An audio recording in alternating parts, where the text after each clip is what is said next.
Price Lord. இயேசு கிறிஸ்துவின் இனிதான நாமத்தினாலே நம்முடைய நிகழ்ச்சிக்கு நேரம் உங்களை யாவரை அன்போடு வாழ்த்து வரவேற்கிறேன். இந்த நாட்களிலும் கூட வேதாகமத்தை வாசிப்பது எப்படி என்கிறதான காரியத்தை குறித்து நாம் பார்த்து கொண்டிருக்கிறோம்.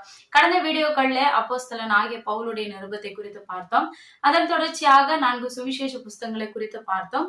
அதன் தொடர்ச்சியாக அப்போஸ்தல நடவடிக்கைகளை நம்ம பார்த்தோம். இன்றைக்கு நான் பார்க்க இருக்கிறது என்னன்னு பார்த்தா, எல்லாத்துக்குமே ரொம்ப கிரிட்டிக்கலான, ரொம்ப பிடிச்சிருக்கும், ஆனா இதை சரியா புரிந்து கொள்ளவே முடியாது, அப்படிப்பட்டதான ஒரு புஸ்தகத்தை குறித்து நம்ம பார்க்க போகிறோம்.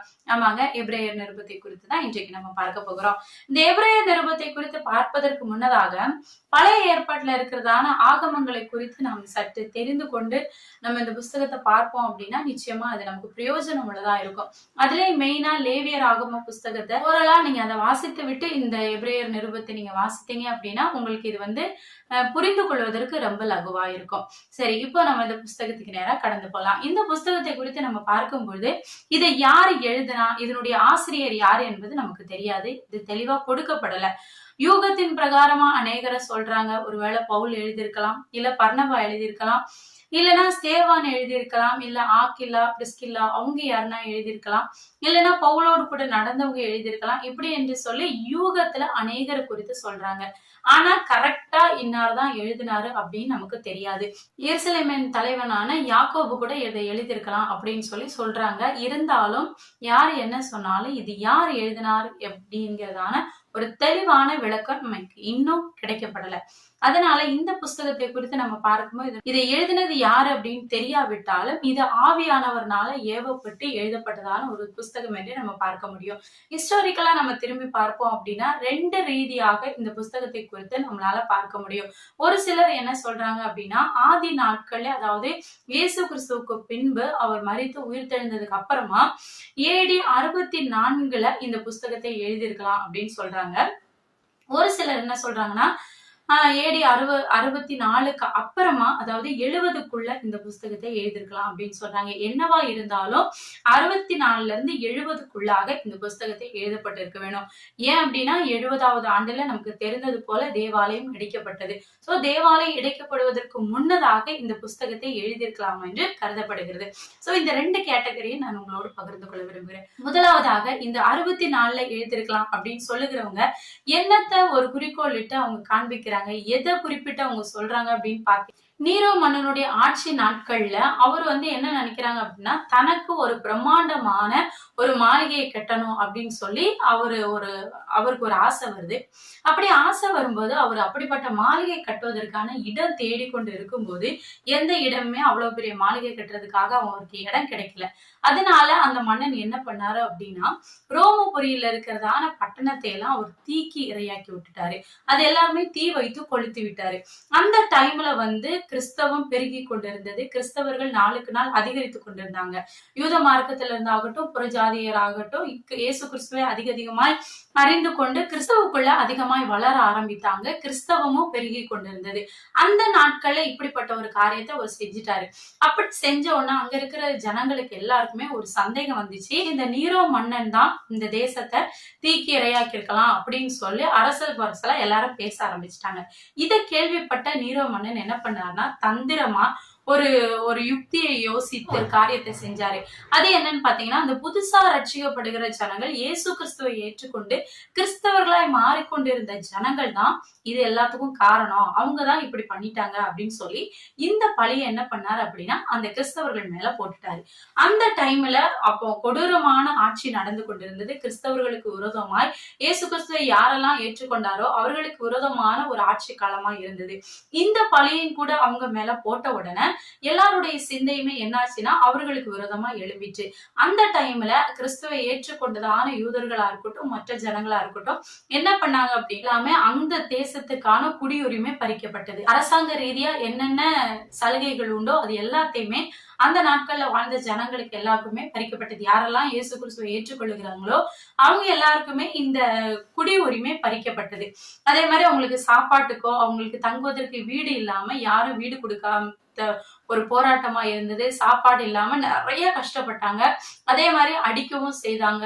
ரொம்ப கொடூரமான கொடூரமான வகையில அவங்களை எல்லாம் சித்திரவதைப்படுத்தினாங்க. நமக்கு தெரிந்தது போல ஆதி நூற்றாண்டுகள்ல என்ன பண்ணாங்க அப்படின்னா, அந்த கிறிஸ்தவ ஏற்றுக்கொண்டவர்களை வந்து சிங்கத்துக்கு முன்பாக போட்டு அந்த சிங்கம் அவர்களை கடித்து கொதறுகிற காரியம் கூட அந்த நாட்கள்ல நடந்தது. அதே போல தீ வைத்து கொளுத்துனாங்க.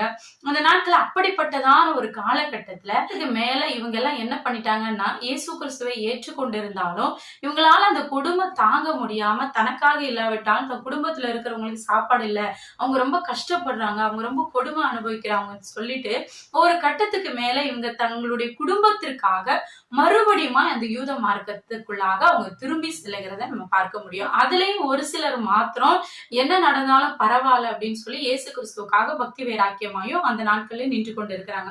சோ இப்படிப்பட்ட ஒரு கொடுமையான காலகட்டத்துல அந்த ஜனங்கள் இயேசு கிறிஸ்துவுக்காக வைராக்கியமா நிற்கிற ஜனங்களையும், அதே போல இயேசு கிறிஸ்துவை மறுதளித்து எங்களால இதை தாங்க முடியல அப்படின்னு சொல்லி பின்வாங்கி போகிற ஜனங்களின் இந்த புத்தகத்தை ஆவியானவரால ஏவப்பட்ட ஒரு தேவ மனுஷன் அவர்களுக்காக இந்த புஸ்தகத்தை எழுதுகிறார்.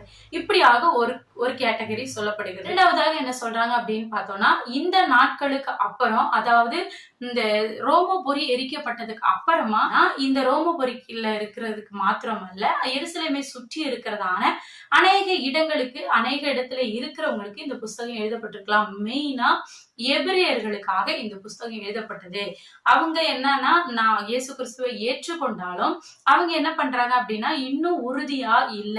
இதுல வந்து 5வது அதிகாரத்துல நம்ம வாசிக்கும் பொழுது அங்க ஒரு அருமையான ஒரு வார்த்தையை நம்ம பார்க்க முடியும். நீங்க காலப்படி பாத்தீங்க அப்படின்னா, நீங்க வந்து ஊழியக்காரங்களை ஆகுற அளவுக்கு நீங்க அவருக்குள்ள அவரை நல்லா தெரிந்துகிட்டு இருக்கிறீங்க, நீங்க சத்தியத்தை அறிஞ்சு இருக்கிறீங்க. ஆனா இப்போ பார்த்தோம் அப்படின்னா, நீங்க பால் குடிக்கிற பிள்ளைகளை போல இருக்கிறீங்க. உங்களுக்கு வந்து மூல உபதேசங்களை, அதாவது பேசிக்கான சத்தியத்தை மறுபடியும் உங்களுக்கு சொல்லி கொடுக்கிற நிலைமையில நீங்க இருக்கிறீங்க அப்படின்னு சொல்லி அந்த அதிகாரங்களை நம்மளால பார்க்க முடியும். சோ இப்படி பேசுகிறதான ஜனங்களும் இருக்கிறாங்க. இப்படியாக 2 வழியில இந்த புஸ்தகம் எழுதப்பட்டிருக்கலாம், இப்படிப்பட்ட மனுஷர்களுக்காக இந்த புஸ்தகம் எழுதப்பட்டிருக்கலாம் அப்படின்னு சொல்லி நம்மளால பார்க்க முடியும். இதுல பேசிக்கான ஒரு சில காரியங்களை நான் உங்களோடு ஷேர் பண்ண விரும்புகிறேன். இந்த புஸ்தகத்தை குறித்து நம்ம எடுத்துக்கிட்டோம் அப்படின்னா, இந்த புஸ்தகம் யாருக்காக எழுதப்பட்டது அப்படின்னு நம்ம பார்த்தோம்னா, இன்னார் அப்படின்னு சொல்லி ஒரு பர்டிகுலரான ஒரு மனுஷனையோ இல்ல ஒரு சபையோ குறித்து எழுதாம அவங்க யூதர்களுக்காக எழுதப்பட்ட ஒரு புஸ்தகமா இருக்கிறது.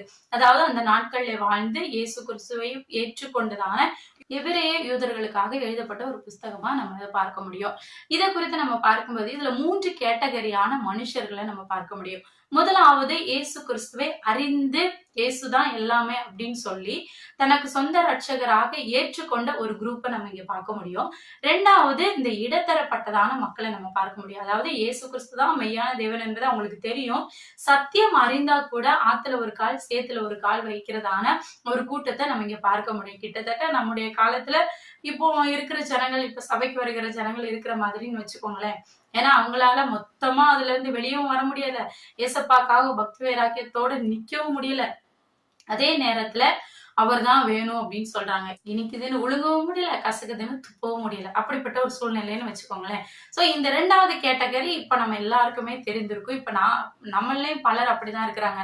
அவங்களால முழுசா இயேசு கிறிஸ்துவை ஏற்றுக்கொண்டு உலக இச்சை, உலக வாழ்க்கையெல்லாம் விட்டுட்டு கர்த்தருக்காக அவங்களால பக்தி வைராக்கியமா வாழவும் முடியல. அதே நேரத்துல இயேசுப்பாயை விட்டுட்டு உலகத்திற்காகவும் அவங்களால வாழ முடியல.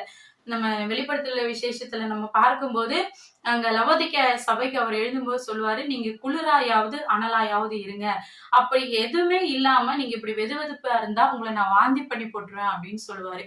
சோ அப்படிப்பட்டதான 2nd கேட்டகரியை நம்ம இங்க பார்க்க முடியும்.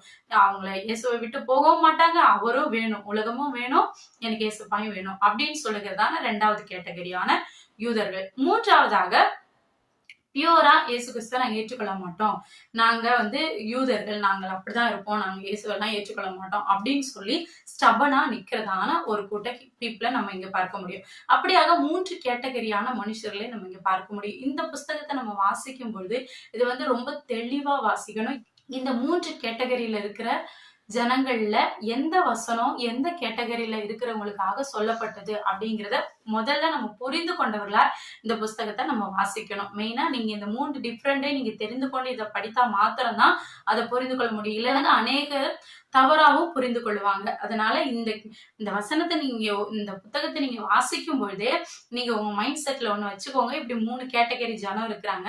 இந்த 3 கேட்டகரியில நம்ம வாசிக்கிற இந்த பகுதி எந்த கேட்டகரியை சேர்ந்தது, இந்த பகுதி எந்த கேட்டகரியை சேர்ந்தது அப்படின்னு சொல்லி நீங்க வகையறுத்து நீங்க இதை வாசிப்பீங்க அப்படின்னா நிச்சயமா இது உங்களுக்கு பிரயோஜனம் உள்ளதா இருக்கணும். சரி, ஓகே. இப்போ நம்ம இந்த புஸ்தகத்துக்கு என்னடா கடந்து வரலாம். இந்த புஸ்தகத்தை குறித்து நம்ம பார்ப்போம்னா நமக்கு தெரிந்தது போல 13 அதிகாரங்கள் இருக்கிறது, 303 வசனங்கள் இருக்கிறது. இந்த புஸ்தகத்தை நம்ம எடுத்துக்கிட்டோம், இதை மெயின் பிரிவுகளாக 3ஆ டிவைட் பண்ண. அதிகாரம் 1 முதல் 8 வரைக்கும் நீங்க எடுத்துக்கிட்டீங்க அப்படின்னா அங்க நம்ம அவர் கிறிஸ்துவனுடைய மேன்மை குறித்து நம்ம பார்க்க முடியும். அதன் தொடர்ச்சியா அதிகாரம் 8வது அதிகாரத்துல 7வது வசனத்துல இருந்து 10வது அதிகாரம் வரைக்கும் நீங்க எடுத்துக்கிட்டீங்க அப்படின்னா கிறிஸ்துவனுடைய 2வது உடன்படிக்கை குறித்து நம்ம அங்க பார்க்க முடியும். அதன் தொடர்ச்சியாக அதிகாரம் 11ல இருந்து 13 வரைக்கும் பார்த்தோம்னா கிறிஸ்துவனுடைய மேன்மை நமக்குள்ள இருக்கணும் அப்படிங்கறதான பேசிக்கான புத்திமதிகளை நம்ம அங்க பார்க்க முடியும். அப்படியாக இந்த புஸ்தகத்தை 3 கேட்டகரியா நம்மளால பிரிக்க முடியும். இது ரொம்ப சின்ன புஸ்தகமா இருக்கிறதுனால நான் உங்களுக்கு அதிகாரம் பேஸ் படி நான் உங்களோட பகிர்ந்து கொள்ள விரும்புகிறேன். முதலாவது இந்த முழு புஸ்தகத்தோடைய மெயினான தீம் என்ன அப்படின்னு பாத்தீங்கன்னா, இயேசு கிறிஸ்து எல்லாவற்றிலும் மேலானவர். அதாவது ஏசப்பா தூதர்களிலும் மேலானவர், அவர் ஆசாரியர்களிலும் மேலானவர், அவர் தான் எல்லாவற்றிலும் எல்லா பலிகளிலும் மேலானவர், எல்லா சத்தியத்திலும் மேலானவர், தேவாலயத்திலும் மேலானவர் அப்படின்னு சொல்லி எல்லாவற்றிலுமே நம்ம பார்க்கிற எல்லாவற்றிலையுமே இயேசு கிறிஸ்து மேலானவர் என்பதை குறித்து நம்ம இந்த புஸ்தகத்துல பார்க்க முடியும். புத்தகத்தை குறித்து நம்ம டோட்டலா சிம்பிளா ஒரே வேர்ட்ல நம்ம எடுத்துக்கிட்டோம் அப்படின்னா எல்லாவற்றிலையுமே அவர் மேலானவர். அவ்வளவுதான். இந்த புஸ்தகத்துக்குள்ள மொத்த தீமுமே இந்த ஒரே வார்த்தை தான். நம்ம பார்க்கிற எல்லாவற்றிலையுமே இயேசு கிறிஸ்து மேலானவர் அப்படிங்கிற ஒரே வார்த்தையில இந்த புஸ்தகத்தையும் முடிச்சிடலாம். சோ அதிகார பிரகாரமா நம்ம பார்த்தோம்னா அதிகாரம் 1 முதல் 2 அதிகாரத்துல இயேசு கிறிஸ்துவை குறித்து அவரது தூதரிலும் மேலானவர், அவர் தீர்க்கதரிசிகள்லயும் மேலானவர் அப்படிங்கிற காரியத்தை இந்த 2 அதிகாரத்துல நம்ம பார்க்கலாம். அதிகாரம் 3, 4 பார்த்தோம் அப்படின்னா இயேசு கிறிஸ்து மோசையிலும் மேலானவர், அவர் தான் தேவனுடைய குமாரன் அப்படின்னு சொல்லி நம்ம பார்க்கலாம். எப்படி மோசேயை இஸ்ரவேல் ஜனங்களை வழி நடத்தினாரோ அவரை பார்க்கிலும் இவர் எல்லா மக்களுக்காகவும் அவர் தன்னுடைய ஜீவ பலியாக தன்னை ஒப்பு கொடுத்தார். அதனால இவர் மோசையிலும் மேலானவர் அப்படின்னு சொல்லி இந்த 2 அதிகாரங்களை நம்ம பார்க்கலாம். அதை தொடர்ந்து அதிகாரம் 5ல இருந்து 8 வரைக்கும் நம்ம பார்த்தோம் அப்படின்னா அங்க இயேசு கிறிஸ்து ஆரோனிலும் மேலானவர், அதாவது ஆசாரியர்களிலும் அவர் தான் பிரதான ஆசாரியர், மெல்கிசேதேக்கிலும் அவர் மேலானவர், அவர் ஆசாரியத்துவத்துல வரலனாலும் அவர் பிரதான ஆசாரியரா இருந்தது போல இயேசு கிறிஸ்துவும் எல்லாத்த விட பிரதான ஆசாரியர்களிலும் அவர் மேலானவர் அப்படிங்கிறத நம்ம பார்க்க முடியும். அதே 10வது அதிகாரத்துல பாத்தீங்க அப்படின்னா அங்க ஒரு அறிவுரைவன் நம்ம பார்க்க முடியும். அவர் தான் எல்லாவற்றிலும் மேலானவர், நீங்க என்ன பண்ணுங்க அவரை கிட்டி சேர்ந்து அவருக்குள்ள வளருங்க அப்படிங்கிற காரியத்தை நம்ம பார்க்க முடியும். தொடர்ந்து 11வது அதிகாரத்தை எடுத்துக்கிட்டீங்க அப்படின்னா அதுல பழைய ஏற்பாட்டுல இருக்கிறதான நீதிமான்களுடைய விசுவாச பட்டியலை நம்ம அங்க பார்க்க முடியும். ஆபிரகாம் எப்படி விசுவாசித்தாரு, ஈசாக் எப்படி விசுவாசித்தாரு, சாரால் எப்படி விசுவாசித்தாங்க, மோசே எப்படி விசுவாசத்துல இறங்கினாரு அப்படின்னு சொல்லி பழைய ஏற்பாட்டுல இருக்கிறதான அநேக விசுவாச வீரர்களை குறித்ததான ஒரு பட்டியலை நம்ம அங்க பார்க்க முடியும். அதன் தொடர்ந்து 12வது அதிகாரத்தை எடுத்துக்கிட்டோம் அப்படின்னா அந்த அதிகாரத்துல அதாவது 11வது அதிகாரத்துல இப்பேற்பட்ட பட்டியலை கொடுத்துட்டு 12ல அவர் சொல்லுவாரு, இவ்வளவு திரளான சாட்சிகள் நம் முன்னாடி இருக்கும்போது எதை பத்தியும் பயப்படாம எதை பத்தியும் கவலைப்படாம சோர்ந்து போகாம நீங்க என்ன பண்ணுங்க உங்களுக்காக வைத்திருக்கிற அந்த ஓட்டத்துல பொறுமையோட நீங்க ஓடுங்க அப்படின்னு சொல்றாரு. அதாவது எப்பவுமே இவ்வளவு சாட்சிகள் நம்ம முன்னாடி இருக்கு. ஏன்னா நீங்க வாசிக்கும் பொழுது உங்களுக்கு தெரியும், அவர் சொல்லி இருப்பாரு கிறிஸ்தவத்துக்குள்ள வந்தா கிறிஸ்துவை ஏற்றுக்கொண்டா உபத்திரப்படுவோம் அப்படின்னு சொல்லி தெரியும் இல்லையா. அது தெரிஞ்சுதானே நம்ம இயேசு கிறிஸ்துவை ஏற்றுக்கொள்ளுகிறோம். கிறிஸ்துவுக்குள்ள வந்தா பிரச்சனைகள் உண்டு, போராட்டங்கள் உண்டு, ஆனாலும் அவர் எல்லாவற்றிலிருந்து நம்ம மீட்டுக் கொள்ளுவார் அப்படின்னு அறிந்து அந்த ஒரு விசுவாசத்துல தானே நம்ம அவரை ஏற்றுக்கொள்ளுகிறோம். அப்படி இருந்தும் நமக்கு இத்தனை சாட்சிகள் நம்ம முன்னாடி இருக்குதே, இவ்வளவு சாட்சிகள், இவ்வளவு போராட்டங்கள், அவங்களுக்கு இடையில இவ்வளவு பிரச்சனைகள் வந்த போதிலும் அவங்க ஒரு நாள் விசுவாசத்தை இழந்து போகாம அவ்வளவு பிரச்சனைகள் மத்தியிலையும் அவர்களுடைய விசுவாசத்தை பிடித்து கொண்டு கர்த்தருடைய சமூகத்துல அவங்க பக்தி வைராக்கியமா நின்று ஜெயம் பெற்றதை நம்ம பார்க்கிறோமே. சோ அதனால நீங்களும் இந்த நாள்ல அதே போல உங்களுக்கு எதனா பிரச்சனை வரும்போது, உங்களுக்கு போராட்டம் வரும்போது நீங்க இயேசு கிறிஸ்துவை விட்டு விடாம அவர்களை போல நாமும் இயேசு கிறிஸ்துவை பிடித்து கொண்டு கடைசி வரைக்கும் நமக்காக வைத்திருக்கிற அந்த ஓட்டத்துல இலக்கை நோக்கி பொறுமையோட நம்ம என்ன பண்ணணும், ஓடணும் அப்படின்னு சொல்லி 12வது அதிகாரத்துல சொல்லியிருப்பாரு. கடைசியாக 13வது அதிகாரத்துல பொதுவான ஒரு சில அறிவுரைகளை கூறி கடைசியாக நான் உங்களை பார்க்க வரேன் அப்படின்னு சொல்லதோட கூடி தீமோத்தேயு சிறையில் இருந்து விடுதலை செய்யப்பட்டான் அப்படிங்கிற காரியத்தை அவங்க மென்ஷன் பண்ணியிருப்பாரு. சோ தீமோத்தேயு சிறையிலிருந்து விடுதலை ஆக்கப்பட்டான். அவன் வரும்போது நானும் உங்களை பார்க்க வர்றதுக்காக நீங்க எங்களுக்காக வேண்டுதல் செய்யுங்க அப்படின்னு சொல்லி இந்த நிருபத்தை முடித்திருப்பாங்க. எனக்கு பிரியமானவர்களே, இந்த நிருபத்தை நம்ம படிக்கும்போது பேசிக்கா சொல்ற மாதிரி இருந்தா ஊழியர் செய்கிற எல்லா ஊழியக்காரர்களுக்குமே இந்த எபிரேயர் நிருபத்துல இருந்து ஒரு வசனமாவது அவங்க எடுத்த பிரசங்கம் பண்ணியே ஆவாங்க. ஏன்னா எல்லாருக்குமே இந்த நிருபம் அப்படின்னா எல்லாருக்குமே ரொம்ப பிடித்ததான நிருபம். ஆனா நம்ம படிக்கிறவங்களுக்கு அது எந்த அளவுக்கு இந்த நிருபத்துல இருக்கிறதான வார்த்தைகள், இந்த புத்தகத்துல இருக்கிறதான வசனங்கள் நமக்கு பிடிக்குமோ அந்த அளவுக்கு இது ரொம்ப குழப்பமான ஒரு புத்தகம். சரியா நம்மளால புரிந்து கொள்ளவே முடியாது. அதனால இது என்ன காரியத்துக்காக எழுதப்பட்டது, யாருக்காக எழுதப்பட்டது அப்படிங்கறத பேசிக்கா நீங்க புரிந்துகிட்டு லேவியராகம புஸ்தகத்தை நீங்க அந்த புஸ்தகத்தை ஒரு கண்ணோட்டத்தை நீங்க வைத்துக்கொண்டு நீங்க இந்த புத்தகத்தை வாசிப்பீங்க அப்படின்னா நிச்சயமா இதனுடைய ரகசியங்களை நம்மளால புரிந்து கொள்ள முடியும். சோ யாருக்காக எழுதியிருந்தாலும் சரி, ஆவியானவரால ஏவப்பட்டு இன்றைக்கு நம்முடைய கருத்துல இந்த புஸ்தகம் வேதாகமத்துல ஒரு பார்ட்டாக ஒரு கடிதமாக நம்முடைய கருத்துல கர்த்தர் கொடுத்திருக்கிறாரு. அதனால எனக்கு பிரியமானவர்களே, நான் அந்த புஸ்தகத்துல நம்ம வாசித்த மாதிரிதான் 12வது அதிகாரத்துல சொல்லப்பட்ட மாதிரிதான் நமக்கு முன்னதாக இவ்வளவு சாட்சிகள் இருக்கும்போது நமக்கு இருக்கிற பிரச்சனை எல்லாம் ஒரு மேட்டரே இல்லைங்க. அது எல்லாவற்றையும் குப்பையும் தூசியுமாய் உதறி தள்ளிவிட்டு உங்களுக்கு வைத்திருக்கிறதான அந்த இலக்கை நோக்கி நீங்க சரியா தொடருவீங்க அப்படின்னா நிச்சயமாய் கர்த்தர் நமக்காக வைத்திருக்கிறதான இந்த ஜீவ கிரீடத்தை நம்மளால பெற முடியும். சொல்றது போலதான் வேதத்தை அதிகமாய் வாசிங்க. கிடைக்கிற டைம் எல்லாம் கர்த்தருக்காகவும் கர்த்தருடைய சமூகத்திலேயே நீங்க செலவு பண்ணுங்க. அது பெரிய ஒரு இன்வெஸ்ட்மெண்ட். நீங்க எவ்வளவு கர்த்தருடைய சமூகத்துல நீங்க போடுறீங்களோ அந்த அளவுக்கு அவர்களிடத்துல இருந்து நம்ம பெற்றுக்கொள்ள முடியும். நீங்க கர்த்தருடைய சமூகத்துல செலவழிக்கிற ஒவ்வொரு செகண்டையும் அவர் குறித்து வைத்திருக்கிறார். தக்கதான சமயத்துல அதற்குள்ள பிரதிபலனை நம்ம எல்லாரும் அனுபவிப்போம். அதனால தொடர்ந்து வேதத்தை வாசிங்க. ஜெபத்துல தரித்திருந்து கர்த்தர் நம்மை ஆசீர்வதிப்பார். இந்த வார்த்தைகள் உங்களுக்கு பிரயோஜனம் உள்ளதாக இருக்கும் என்று நாங்கள் விசுவாசிக்கிறோம். தொடர்ந்து நம்முடைய சேனலை பாருங்க, ஜெபத்துல தாங்குங்க. உங்களுக்கு ஏதாவது சந்தேகங்கள், கேள்விகள் இருக்குமானால் நம்முடைய கமெண்ட் செக்ஷன்ல போய் கமெண்ட் பண்ணுங்க. அடுத்த வீடியோக்கள்ல அதை குறித்ததான டீடைல்ஸ் நான் உங்களோடு பகிர்ந்து கொள்ள விரும்புகிறேன். ஸ்கிரீன்ல தெரியறதான நம்பருக்கு நீங்க கால் பண்ணலாம் அல்லது வாட்ஸ்அப் மூலமா நீங்க மெசேஜ் பண்ணலாம். நீங்க எப்போ கூப்பிட்டா உங்களுக்காக ஜெபிக்க நாங்க ஆர்வம் உள்ளவங்களா இருக்கிறோம். தொடர்ந்து நம்முடைய சேனலுக்காக ஜெபிங்க, நம்முடைய ஊழியங்களுக்காக ஜெபிங்க. உங்களுடைய ஜெபத்துல எங்களை நினைவு கூறுங்க. கர்த்தர் நம்ம எல்லாரையும் ஆசீர்வதிப்பாராக. அநேகருக்கு இந்த வீடியோக்களை ஷேர் பண்ணுங்க. இதன் மூலியமா அநேகர் கர்த்தரை அறிந்து கொள்ளணும். என்னுடைய வாஞ்சை இந்த சேனல் ஓபன் பண்ணதுக்கு நோக்கம் ஒண்ணுதான். பேசிக்கா எல்லாருக்குமே வேதம் தெரிந்து கொள்ளணும். வேதத்தை நம்ம வாசித்தோம், ஏதோ ஒரு புஸ்தகம் நம்ம கையில இருக்கு, நம்ம படிச்சோம் போனோம்னு இருக்கக்கூடாது. அந்த புஸ்தகம் எந்த டைம்ல யாருக்காக எழுதப்பட்டது, இது நம்முடைய வாழ்க்கையில நமக்கு எப்படி பிரயோஜனமா இருக்கும் அப்படிங்கிறத முதலாவது நம்ம தெரிந்து கொள்ள வேணும். வேதம் இதுதான் அப்படின்னு தெரிஞ்சா, சத்தியம் இதுதான் என்பது தெரிந்தா மாத்திரம்தான் அந்த சத்தியம் நம்முடைய வாழ்க்கையில கிரியை செய்யும். பேசிக்கான சத்தியம் எல்லாருக்குமே தெரிஞ்சிருக்கணும். கிறிஸ்தவர்களை மாத்திரம் இருந்தா போதாது. கிறிஸ்தவர்களா இருக்கிறவர்களுக்கு மேக்சிமம் சத்தியத்தை அறிவீர்கள், சத்தியம் உங்களை விடுதலை ஆக்கும் என்று வேதத்துல வாசிக்கிறோம். அதனால சத்தியத்தை முதலாவது நம்ம தெளிவா அறிந்து கொண்டவர்களா இருக்கணும்.